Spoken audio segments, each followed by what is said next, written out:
Den kører. Godt. Nå, men lad os prøve her at kigge på opgave 2. Som ser ud til at være opløselighedsopgaven. Opgave 2. Nå. Lad os kigge på det. Opløselighedsproduktet af magnesiumhydroxid er 5,61 gange 10 minus 12 molar i tredje ved 25,0 grader Celsius.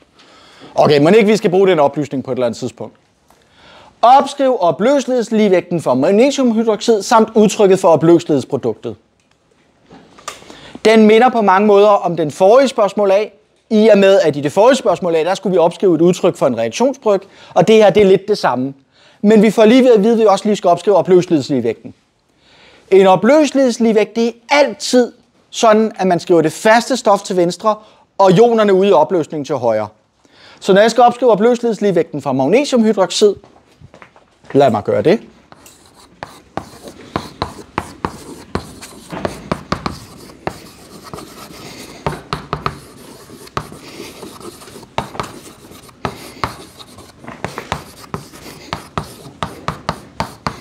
Så er det altid, at man til venstre side skriver det faste stof, altså man skriver magnesiumhydroxid solid, og over på højre siden skriver man ionerne ude i opløsningen, det vil sige en magnesium 2+, og den er aqua, altså ude i opløsningen, og hydroxid, og de er også ude i opløsningen. Og så kan vi jo se, at en formelenhed magnesiumhydroxid indeholder en magnesium 2+ og 2 hydroxid. Så herover skal jeg lige skrive 2 foran hydroxid. Men ellers så er det opløselighedsligevægten for magnesiumhydroxid.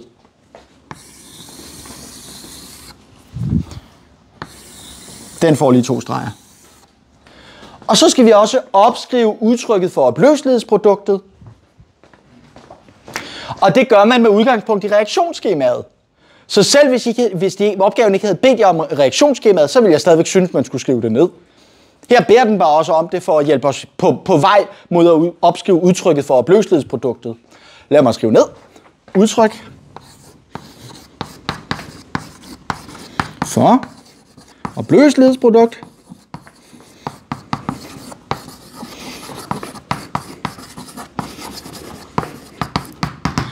Det er i virkeligheden bare, at man skal opskrive ligevægtsloven for den her ligevægt. Så på venstre siden skriver man ligevægtskonstanten, og for en opløselighedsligevægt, der kalder man jo ligevægtskonstanten for et opløselighedsprodukt, og betegner den med KO. Og på højre siden skal man så skrive reaktionsbrøken. Bortset fra, det bliver jo ikke en brøk, fordi det her over er solid, så det bliver bare den der gange den der i anden. Det er det, vi kalder et ionprodukt. Så udtrykket for opløselighedsproduktet siger altså, at opløselighedsproduktet er lige med den aktuelle koncentration af magnesium 2+ gange med den aktuelle koncentration af hydroxid i anden. Så jeg håber godt, I kan se, hvordan det her hjælper os med at opskrive det her nede. Der nikkes. Fedt, Frederik. Godt. Det vil jeg mene mig spørgsmål af. Og vi opløftede den i anden, fordi der var koefficient? Ja. Okay. Teknisk set er der også et et-tal der, men at opløfte i første er det samme som at bare lade være med at skrive noget. Ikke? Ja, Anna? Det vi også kalder ionproduktet. Ja, det her over er det også det, vi kalder ionproduktet.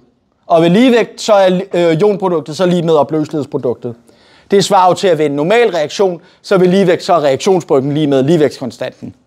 Så nu kalder vi det bare noget andet, men det er det samme. Godt. Må jeg gå videre til B'eren?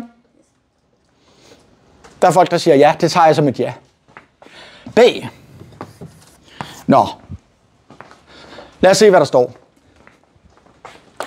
Beregn opløseligheden af magnesiumhydroxid i gram per 100 ml ved 25,0 grader Celsius. Læg mærke til, at temperaturen er ikke vigtig. Det vigtige er bare, at det er ved samme temperatur, som vi får opløst opløselighedsproduktet ved. Så temperaturen skal ikke indgå i vores beregninger. Det er bare vigtigt at vide, at det er den samme hele tiden. Den her opgave løser jeg på følgende måde. Jeg må hellere lige tage mine noter i hånden. Godt. Så nu vil jeg egentlig lige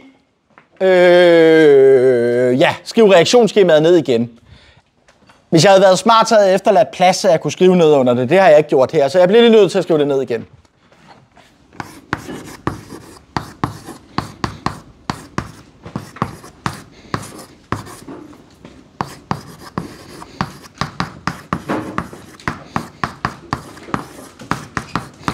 Sådan der. Og så kan vi nedenunder skrive på, hvor meget der er ved ligevægt. Man kunne selvfølgelig også skrive på, hvor meget der er til at starte med, og hvad ændringen er, og hvad der er ved ligevægt. Men til at starte med, er der ikke noget af dem her. Og den her over er vi egentlig lidt ligeglade med, for den er jo solid, så den optræder slet ikke i vores ligevægtslov. Så derfor nøjes jeg bare med at skrive, hvad der er ved ligevægt.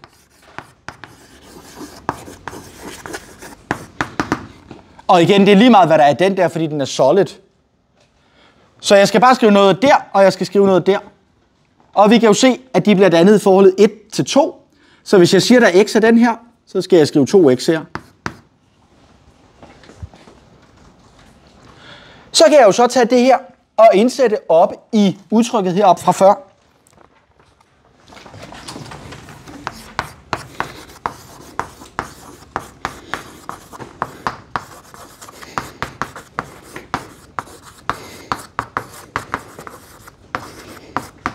Så jeg skal jo bare indsættes i udtrykket fra A.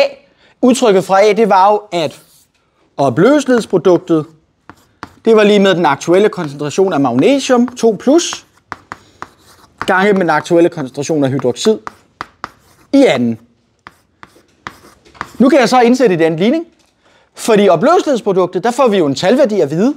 Vi får at vide, at det er 5,61 gange 10 i minus 12 molær i tredje, så det skriver jeg herover i stedet for på venstre siden.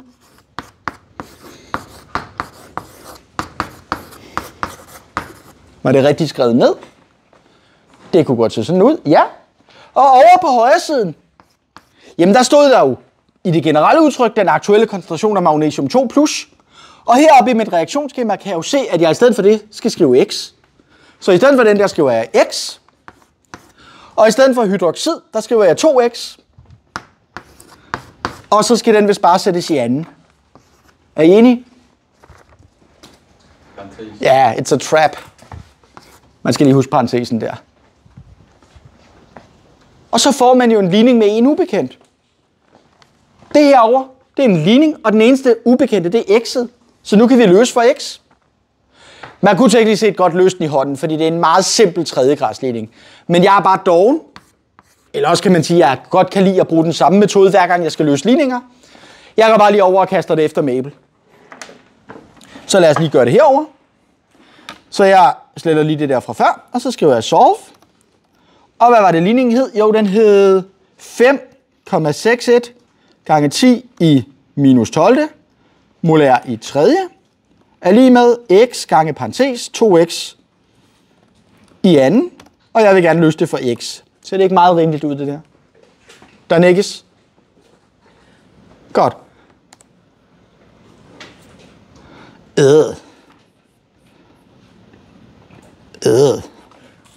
Nå, det er en tredjegradsligning, derfor er det ikke overraskende, at der er 3 løsninger. Husk på, at hver løsning er adskilt af et komma. Så der står en løsning der, der står en løsning derfra og dertil, og så står den sidste løsning hernede. Men læg mærke til, at de 2 løsninger her til sidst, altså det her tal og det her tal, de indeholder det her store i. Det betyder, at det er komplekse tal, så med dem kan vi bare ignorere fuldstændig.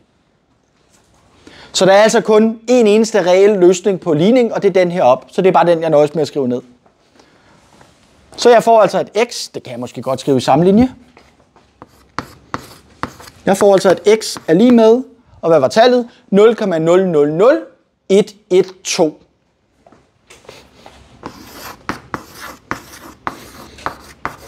Og vi får ovenikøbet enheden at vide, den er molær.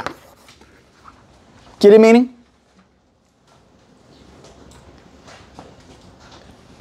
Jon reagerer, så Jon, du får lov til at bestemme åbenbart. Godt. Hvad var det egentlig opgaven handlede om? Nu bliver jeg lige nødt til at hoppe over på opgaven igen, for det har jeg glemt. Nå jo, vi skulle beregne opløseligheden af magnesiumhydroxid. Det vi virkelig har fundet her, det er, at hvis man har en mættet opløsning af magnesiumhydroxid, så er den aktuelle koncentration af magnesiumioner, magnesium 2+-ioner nede i opløsningen, den er x, det vil sige, den er det her tal. Men vi kan jo også se, at magnesiumhydroxid omdannes til magnesium 2+ i forholdet 1 til 1. Så det man kan sige, vi i virkeligheden også har fundet ud af, det er, hvor meget der på papiret er af den her i opløsningen. Så det vi kan sige, vi har fundet, det er den formelle koncentration af magnesiumhydroxid i en mættet opløsning af magnesiumhydroxid. Det skriver jeg lige ned.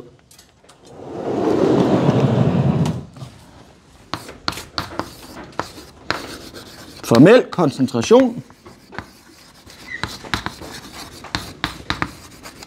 af MgOH2 i den mættede opløsning.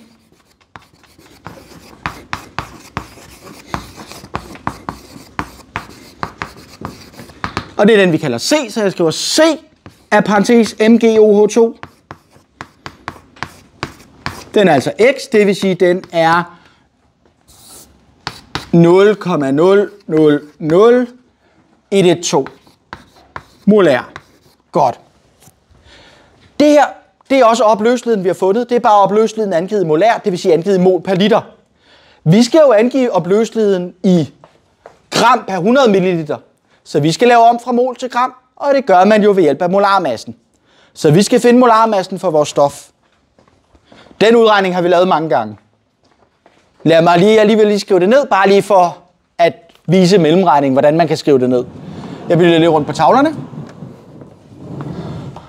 Så jeg kan finde molarmassen af magnesiumhydroxid. Det kan jeg selvfølgelig gøre ved at sige en gang med, hvad vejer et magnesiumatom, eller hvad er molarmassen for magnesium. Og den kan jeg slå op, den hedder 24,3050. Og så kan vi se, at der er 2 O'er og 2 H'er. Så jeg siger plus 2 gange med molarmassen for oxygen, den er 15,9994. Plus 2 gange med molarmassen for hydrogen, den er 1,00794. Og det er alt sammen gram per mol, så det gad jeg ikke at skrive på hver eneste sted. Jeg satte bare en stor parentes, og så kan jeg skrive gram per mol uden for parentesen. Og det her, det har jeg hældt ind på min lommeregner en gang i tidernes morgen, og jeg har fået det her til 58,31968 gram per mol. Og det er bare en mellemregning, så jeg har bare taget alle cifrene med. Og man kan selvfølgelig godt få et lidt andet resultat, hvis man bruger molarmasser fra et andet periodisk system. Det skal I ikke bekymre jer om. Det er derfor, det er rart at have mellemregning her, fordi så kan jeg se, hvad I rent faktisk har tænkt. Nogle gange kommer folk til et resultat, der er meget anderledes end det, jeg har, og så bliver jeg i tvivl om, hvorvidt I ved, hvad I laver. Hvis jeg har mellemregning, så kan jeg sige, nå, I ved fint, hvad I laver. I har bare lavet en indtastningsfejl. Fuck it, det sker nogle gange. Altså, måske har man byttet rundt på 2 og 4 herover eller sådan noget. Så får man selvfølgelig et vidt andet resultat, men metoden er jo fuldstændig rigtig. Godt. Når vi nu har den formelle koncentration af den mættede opløsning, og vi har molarmassen, så kan vi jo finde opløseligheden.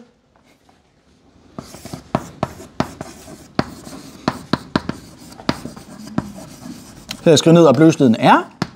Og opløseligheden har jeg ikke noget symbol for, så den kalder jeg bare OPL. Punktum. Den finder man ved at sige den formelle koncentration af den mættede opløsning gange mod molarmassen. Så jeg skal bare gange de her 2 tal med hinanden. Og jeg husker enhederne. Så det er 0,000112. Og i stedet for at skrive molær, så skriver jeg mol per liter. Og molarmassen, den var jo 58,31968. Og det var gram per mol.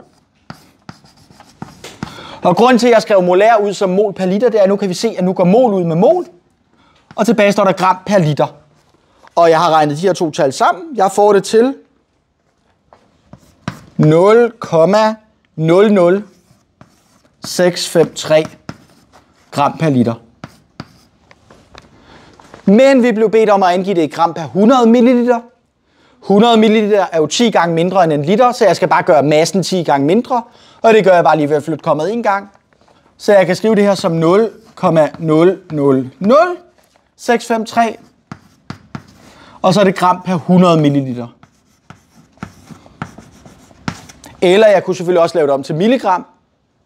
Milli betyder jo tusindedel, så hvis jeg angiver det i milligram, så skal selve tallet være 1000 gange større. Det betyder, at jeg skal bare flytte kommet 3 gange til højre. Så jeg kunne også skrive det her som 0,653 milligram per 100 milliliter. Det tror jeg vil være ret dumt. Jeg har et møde. Nå, det tror jeg ikke, jeg når til. Jeg konstaterer bare, at i opgaven står der, at vi skal angive det i gram per 100 milliliter. Så det er dumt af mig at lave det om til milligram, fordi så lever jeg ikke op til det, der står i opgaven. Så jeg må hellere sætte 2 streger under det her, og så bare køre med den. Giver det mening?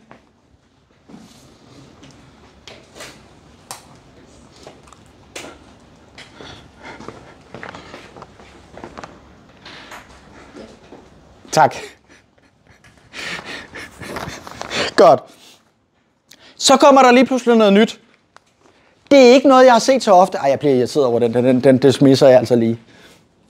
Jeg har fået besked på, at jeg skulle passe min undervisning frem for at deltage i møder. Nå, så kommer der en seer. Og seeren her er ikke noget, man ser så ofte. Det er faktisk en opgave, der blander noget syre-base-kemi sammen med noget med opløselighed. Så den er lidt sjov i den forstand, at vi lige skal til at hive nogle andre områder af vores knowledge ind. Vis ved beregning, om en mættet opløsning af magnesiumhydroxid kan have en pH, der er højere end 10,5, og det er stadigvæk ved de her 25,0 grader Celsius, som bliver løst resten af opgaven ved. Hvordan angriber man seeren her? Hvordan i alverden skal vi tænke her?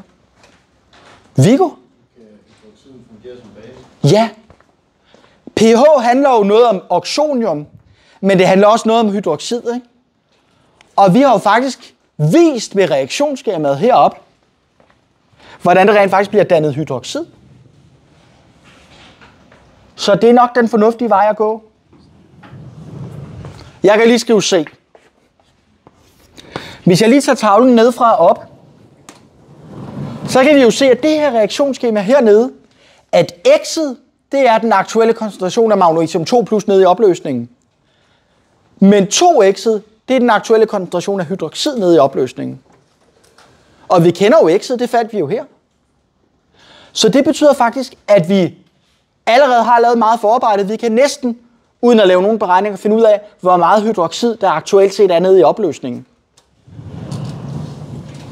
Så vi kan skrive ned, at den aktuelle koncentration af hydroxid nede i den her mættede opløsning, den er altså 2 gange X.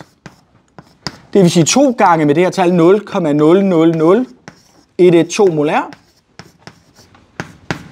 Jeg kan godt regne det ud i hovedet, men jeg er bare i tvivl om, hvorvidt jeg har smidt nogle cifre væk, der vil gøre en forskel. Så jeg går altså lige ned og kigger i mine noter. Jeg får det her til 0,000224. Ja. Så de cifre, der står herude, de gør ikke nogen forskel i forhold til, når jeg fordobler det og runder af igen. Men det kunne de godt have gjort. Godt. Hvorfor hjælper det os at finde pH, at vi nu lige pludselig kender den aktuelle koncentration af hydroxid? Louis? Så kan vi finde POH. Hvordan finder vi POH?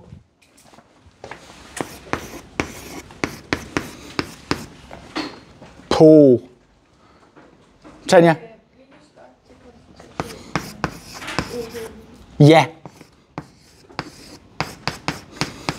P'et betyder jo altid minus log. Og når der så står POH, jamen så er det minus log til den aktuelle koncentration af hydroxid. Det vil sige, det er minus log til det tal, vi fandt op over. Så jeg skal altså tage minus log til 0,000224 uden enhed. Og der skal man lige passe på, fordi man må ikke skrive det sådan der ind i Maple. I skal huske på, at det log i Maple, det betyder den naturlige logaritme. Så nu vil jeg lige vise jer, hvordan man taster det ind i Maple. Der skal man huske at bruge den log-funktion, der hedder log 10. Så jeg siger minus, og så trykker jeg herude på den, der hedder log 10. Der er selvfølgelig også andre måder at indskrive det på. Så er det tilsætslogaritmen. Og det jeg skulle have her, det var 2 gange x. Så jeg kan lige tage x heroppe fra. Og så herinde kan jeg bare skrive 2 gange det. Så har jeg i hvert fald ikke lavet nogen afrundingsfejl. Så finder jeg altså ud af, at POH er meget rundt tal, 3,65 og så en masse nuller. Så herover kan jeg altså skrive 3,65. Men vi skulle ikke sige noget om POH, vi skulle sige noget om pH. Hvordan kommer vi fra POH til pH? Freja?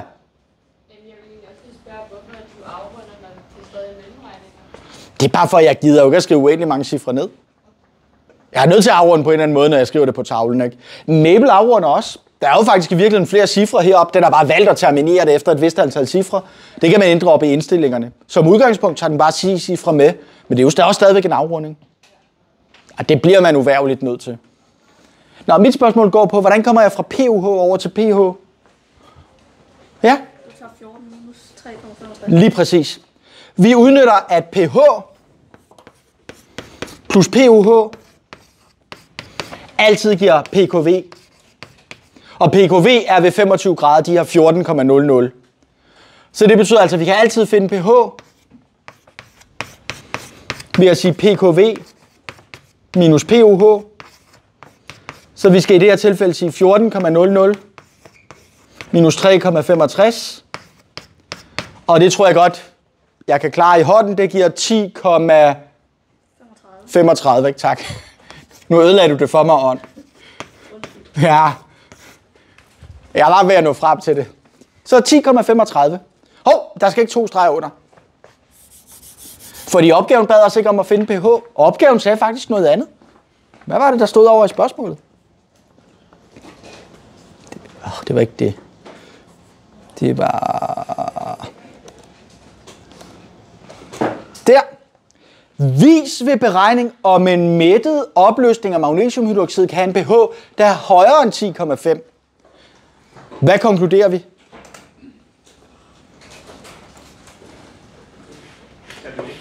Nej, det kan den ikke have, fordi 10,35 er ikke højere end 10,5. Det er mindre. Så konklusionen er noget med at skrive, så nej. pH kan ikke være større eller højere end 10,5.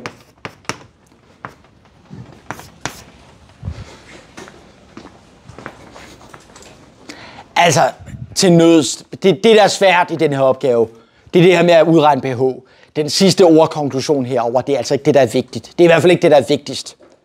Formelt set er det det, der skal til for at svare på opgaven. Fordi opgaven siger ikke beregn pH.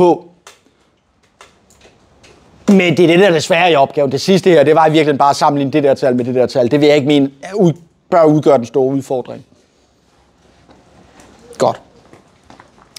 Skal vi kigge videre på D'eren? Jeg har lige et spørgsmål. Jon. Helt kort, hvad er det, opløselighed egentlig er? Det er, hvor meget du kan opløse af saltet i en liter vand. Okay. Så når vi snakker om opløseligheden af et salt, i det her tilfælde vil man altså sige, at opløseligheden den var 0,00653 gram per liter. Det betyder, at hvis du har 1 liter vand, så kan du opløse 0,00653 gram af det her salt. Hvis du prøver at hælde mere salt ned i, så går det ikke i opløsning. I hvert fald ikke den resterende overskydende mængde. Så det er det, opløseligheden er. Er det her salt jo et let eller tungt opløseligt? Viggo? Ja, hvor er det, vi sætter grænsen henne mellem de to? Ja, det er 2 gram per 100 gram vand, men det må være det samme som 100 milliliter vand. Og det her tal, det er langt under 2 gram, så stoffet her er meget tungt opløseligt. Godt. I kan lige kigge på D'eren, mens jeg lige nuker tavlerne herovre.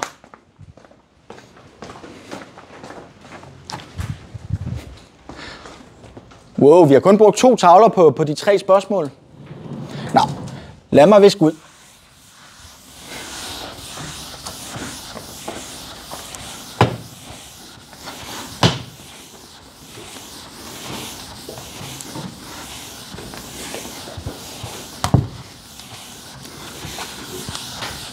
Sådan der. Og lad os også lige fjerne det her op. Det får vi ikke brug for.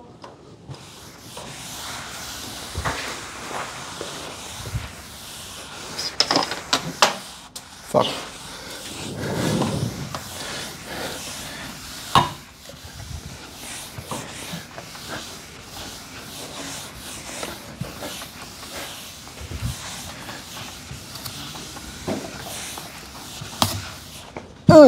Sådan der.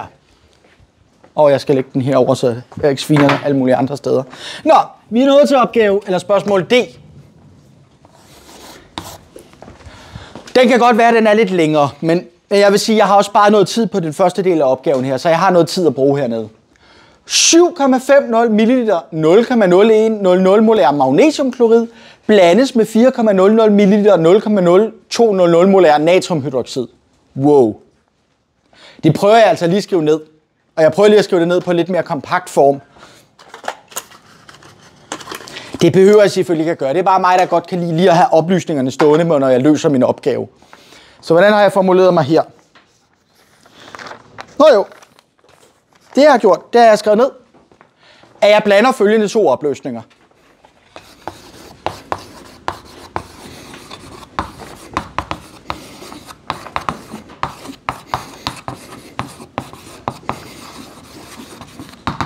Så jeg har en opløsning 1, som altså var 7,50 milliliter, 0,0100 molær. Og så stod der, hvad var det for et stof? Det var magnesiumklorid. Det skriver jeg lige formlen for med det samme. Magnesiumioner hedder jo 2 plus, og klorid hedder 1 minus. Så magnesiumklorid, den må hedde MgCl2. Der står ikke, hvad opløsningsmidlet er, men det her det er jo et salt, så opløsningsmidlet må være vand.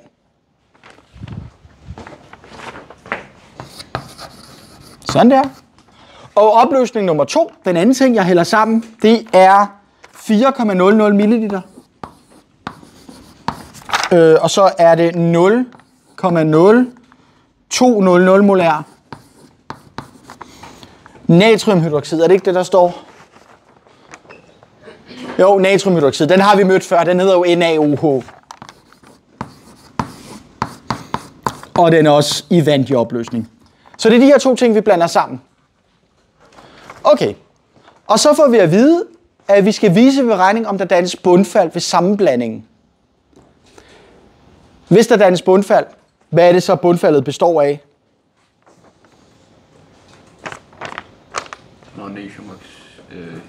Det er sgu nok det stof, vi har regnet på tidligere opgaven, det er nok magnesiumhydroxid, ikke? Det må være magnesiumionerne herfra, og hydroxidionerne derfra, der går sammen.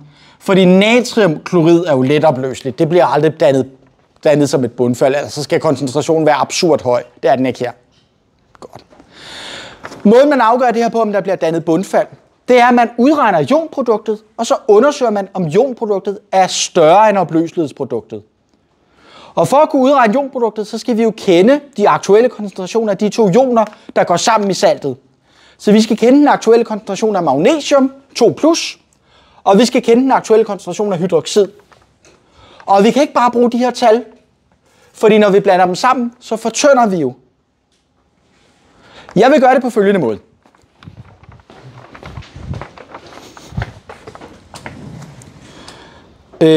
Jeg vil sige, at magnesiumionerne kommer selvfølgelig fra opløsning 1.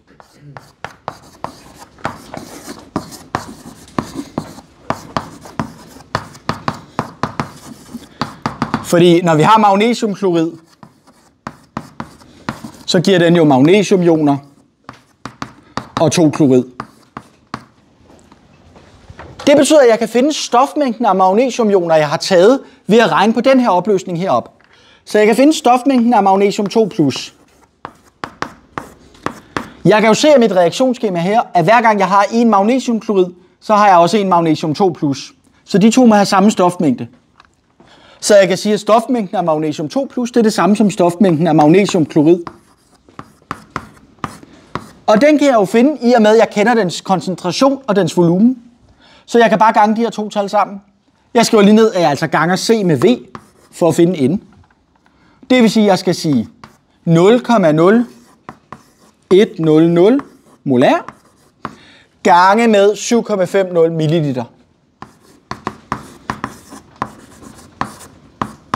Læg mærke til, at jeg behøver ikke at lave milliliter om til liter.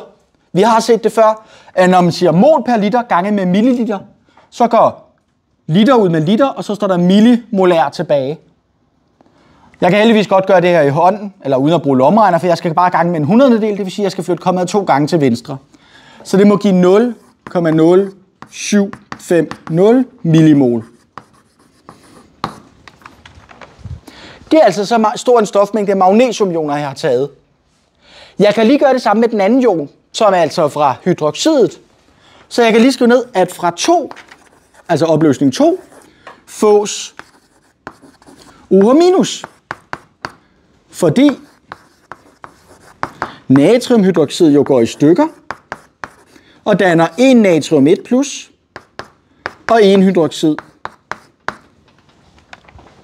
Og ud fra det sidste reaktionsskema her, der kan jeg jo se, at stofmængden af natrium 1+, er det samme som stofmængden af natriumhydroxid. Så det kan jeg lige skrive, at stofmængden af Na. Det er ikke den, jeg er interesseret i. Det er hydroxid, jeg er interesseret i, selvfølgelig. Så jeg kan skrive, at stofmængden af hydroxid er lige med stofmængden af natriumhydroxid. Og jeg kan finde stofmængden af natriumhydroxid, som jeg har taget, ved at sige den C gange med dens V. Altså koncentration gange volumen. Så jeg skal sige det der tal, 0,0200 molær, gange med 4,00 milliliter. Og det betyder jo, at jeg skal gange med 200 del, så jeg skal flytte kommaet 2 gange til venstre og fordoble. Så det må give 0,0800, og så er det millimol. Yes. Så det er altså for store stofmængder af de 2 ioner, jeg har taget. Jon? Hvis vi nu siger, at du skulle finde stofmængden af klorid, Ja. vil du så halvere N eller... Fordoble, ikke? For jeg kan jo se, at hver gang jeg har en af dem her, så har jeg 2 klorid. Så stofmængden af klorid må være 2 gange med stofmængden af magnesiumklorid. Det er meget sjældent, at man ser den type opgaver, fordi de er sværere. Men hvis man fik sådan en opgave, så skulle man gøre gange med 2. Heldigvis er det ikke klorid, der fælder. Det er magnesiumionerne, der fælder. Godt. Nu kan jeg jo så... William? Det er måske mere relevant senere, men det er jo egentlig bare fordi, nu har vi jo 2 stofmængder. Altså en stofmængde af natriumhydroxid og en stofmængde af magnesiumklorid. Ja, faktisk har jeg en stofmængde af magnesiumioner og en stofmængde af hydroxid. Ja, også det, men jeg tænker at starten af opgaven. Ja. Hvordan ved man, at de 2 reagerer fuldstændig? Altså... Det ved vi heller ikke. Det er jo det, vi skal afgøre. Vi skal jo afgøre, om de kan forblive ude i opløsningen, eller om der er for meget af det ude i opløsningen, så nogle af dem sætter sig sammen med et iongitter som bundfald. Ja, men jeg tænker, når vi antager, at vi kan bruge stofmængden fra natriumhydroxid... Nå, du mener, hvordan ved vi, det alle sammen er gået i stykker? Ja, præcis. Det står i opgaven mellem linjerne. Vi får at vide, det er en opløsning af magnesiumklorid. Så får vi indirekte at vide, det er gået i opløsning. Ellers havde det jo ikke været en opløsning af magnesiumklorid. Men du kan også slå op, at magnesiumklorid og natriumhydroxid er let opløselige. Så du vil kunne regne på det og finde ud af, at du kan opløse meget mere, end der er tale om her. Godt. Vi skal videre. Fordi nu kan jeg bruge de her 2 stofmængder til at udregne volumen af de 2 ioner med. Men til det formål skal jeg jo lige kende det samlede volumen.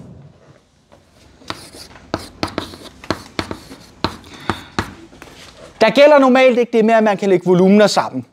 Hvis jeg tager 100 liter vand og 100 liter etanol og blander det sammen, så får jeg ikke 200 liter vodka. Jeg får mindre. Så normalt kan man ikke lægge volumener sammen. Men de her ting, vi blander sammen, det er 2 fortyndede vandige opløsninger. Og så kan man godt med god tilnærmelse sige, at så må den samlede blanding have et volumen, der bare er summen af de 2 volumener. Så vi kan altså finde V total ved at sige, at de 2 volumener er lagt sammen, altså 7,50 ml plus 4,00 ml. Og hvad giver det? 11,50, ikke? Sådan der. Og så kan jeg udregne den aktuelle koncentration af de 2 ioner, for jeg har jo deres stofmængde, og nu har jeg også det volumen, de har at ligge og svømme rundt på. Så nu kan jeg finde den aktuelle koncentration af Mg2+. Det gør jeg altså ved at sige dens N, divideret med V total.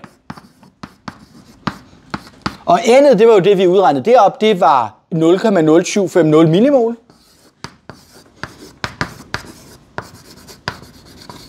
Og V total, det var jo det, jeg udregnede her, det var 11,50 milliliter. Læg mærke til, at nu går milli ud med milli, så der står bare mol per liter, det vil sige, det kommer ud i molær lige nu. Og det der kan jeg ikke regne ud i hånden. Eller jo, det kunne jeg nok godt, hvis jeg havde en uge til det. Nu slår jeg det altså bare op. Jeg har fået det her til 0,00652. Og det er selvfølgelig molær, fordi der står mol per liter. Så kan jeg gøre det samme med den anden ion. Nu bliver jeg lige nødt til at bytte rundt på tavlerne. Jeg kan også finde den aktuelle koncentration af hydroxid her. Og det kan jeg gøre på samme måde. Jeg kan altså sige dens N divideret med V total. Stofmængden af hydroxid, det var den, vi beregnede hernede. Den fik jeg til 0,0800 millimol. Og volumen er jo stadigvæk de her 11,50 milliliter. Og ligesom før går milli ud med milli, så der står mol per liter, det vil sige molær tilbage. Og jeg får tallet til 0,00696 molær. Nu kan jeg så udregne ionproduktet.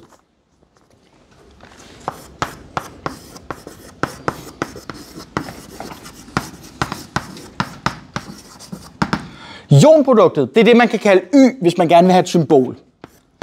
Det var jo det, vi startede med oppe i spørgsmål A.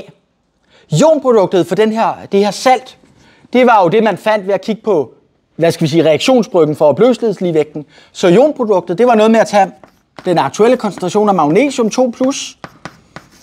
gange med den aktuelle koncentration af hydroxid i anden. Jeg har fået visket det ud nu, men I kan bladre op, så bør det stå et eller andet sted tidligere. Og jeg kan jo så indsætte, fordi vi har jo fundet dem begge to. Den ene var jo 0,00652 molær, og den anden var 0,00696 molær. Og så skal jeg lige huske, at koncentrationen af hydroxid skal lige sættes i anden, så jeg laver en parentes her, og sætter det i anden. Så passer enhederne også, ikke? Fordi nu kommer der til at stå molær gange molær i anden, det giver molær i tredje. Og jeg kan regne det her ud. Jeg får det til 3,16 gange 10 minus 7, og så var det som sagt molær i tredje. Og så kan vi så spare på, om der bliver dannet bundfald eller ej. Bliver der dannet bundfald?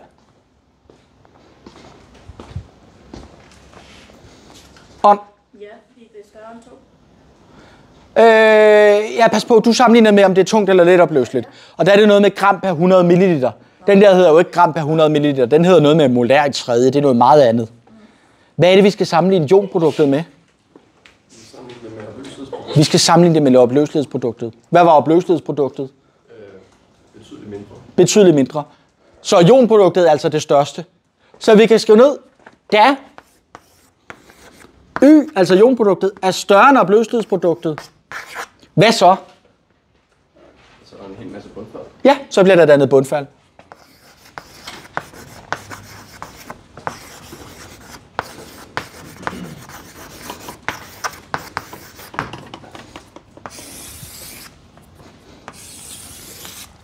Man kan sige, det med, at ionproduktet er større end opløselighedsproduktet, det betyder, at vi faktisk har opløst mere ioner nede i opløsningen, end der kan være. Og det betyder, at opløselighedsligevægten bliver forskudt mod venstre, indtil nogle af dem har, tilpas mange har sat sig sammen, så ionproduktet her er lige med opløselighedsproduktet. Og når ionerne sætter sig sammen i et iongitter, så bliver der jo dannet bundfald. Så ja, der dannes bundfald.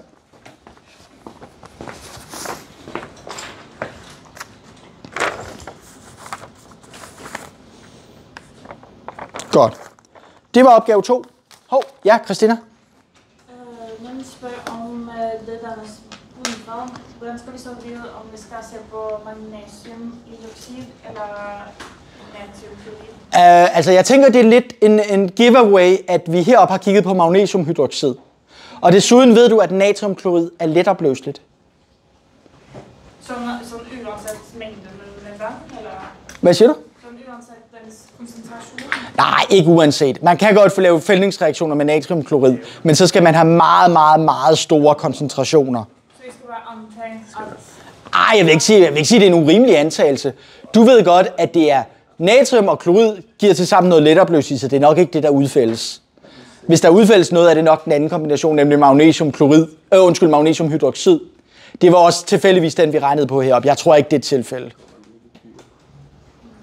Så sådan synes jeg altid, at de her fældningsopgaver er formuleret, at det, der bliver dannet hernede i den her type opgaver, er typisk også det, man har regnet på heroppe i den første del af opgaven. Jeg kan ikke sige, at det altid er sådan, men jeg synes, det typisk er sådan. Godt. Jeg tænker, vi holder 10 minutters pause igen.